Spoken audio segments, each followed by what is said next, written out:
Aksi 24T4 HUN reformasi aparat represif masa aksi, buruh dan PRP serukan cabut Otsus dan tolak DOB.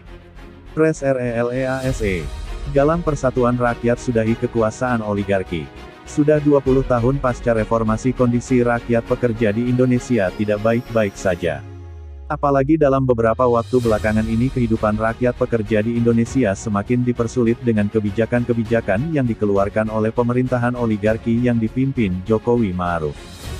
Belum selesai Omnibus Law disahkan untuk memanggil kelas borjuis internasional datang melakukan eksploitasi di Indonesia, pundak rakyat pekerja diperberat dengan kenaikan pajak pertambahan nilai, dan kenaikan harga bahan pokok terutama yang paling sulit ketika kenaikan harga minyak goreng terjadi. Selain itu kenaikan upah minimum rata-rata secara nasional hanya sekitar 1,09%. Begitu pula kondisi kaum tani dan masyarakat adat yang terus mengalami perampasan lahan dan penggusuran, berdasarkan data KPA Konsorsium Pembaruan Agraria, sepanjang tahun 2020 setidaknya terjadi 241 berbagai praktik perampasan lahan, umumnya lahan-lahan hasil rampasan tersebut akan dijadikan proyek strategis nasional dan juga pertambangan yang tentu saja merusak lingkungan dan memperparah krisis iklim yang sedang terjadi. Tidak sampai di situ, laporan Kementerian Pendidikan, Kebudayaan, Riset, dan Teknologi, Kemendikbudristek menunjukkan, ada 75.303 orang anak yang putus sekolah pada 2021. Jumlah anak yang putus sekolah di tingkat sekolah dasar SD, merupakan yang tertinggi sebanyak 38.716 orang. Liberalisasi pendidikan begitu mencengkram kehidupan pelajar maupun mahasiswa di mana setiap tahunnya biaya pendidikan semakin naik, itu pun tentu saja ketika lulus mayoritas dari pelajar dan mahasiswa akan menjadi angkatan kerja dengan upah murah. Atau pengangguran juga karena kesulitan mencari pekerjaan. Ketika ekonomi rakyat porak-poranda akibat wabah COVID-19 dan semakin terjerembab dalam jurang kemiskinan, namun apa yang terjadi pada para penyelenggara negara justru sebaliknya, mereka mengalami peningkatan harta kekayaan setidaknya 10% sampai 15%. Tentu ini tidak terlepas dari rejim Jokowi Ma'ruf yang gemar berbagi kursi jabatan serta berbagai mega proyek. Dan juga rejim oligarki ini butuh melemahkan KPK agar semakin nyaman dalam pesta pora di tengah kesengaraan rakyat. Bukan saja kasus pelanggaran HAM masa lalu tidak diselesaikan, namun hingga saat ini pelanggaran HAM terus terjadi pada khususnya di Papua Barat.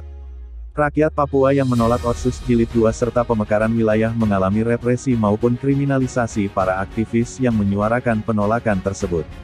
Selain itu walaupun baru-baru ini kita dipersembahkan dengan disahkannya RUU TPKS menjadi UU TPKS yang substansinya telah dipereteli dari RUU PKS sebelumnya. Korban kekerasan seksual lagi dan lagi belum mendapatkan haknya dalam pengadilan, apalagi pengobatan traumatik dan psikis. Begitu pula diskriminasi terhadap kawan-kawan LGBT yang masih terus terjadi. Berbagai protes dan demonstrasi direpresi, hak suara dibungkam dengan kriminalisasi itu berarti, reformasi dikorupsi karena hasil reformasi terus dilucuti oleh rejim oligarki.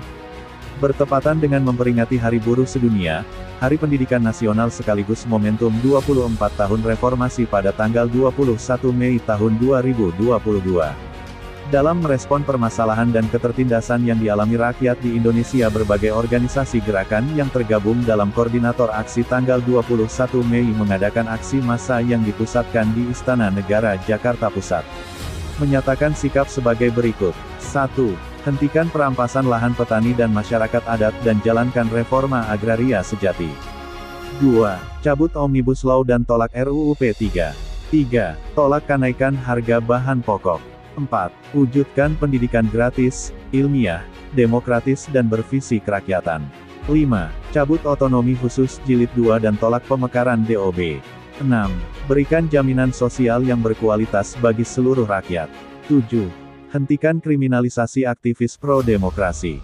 8. Bebaskan tahanan.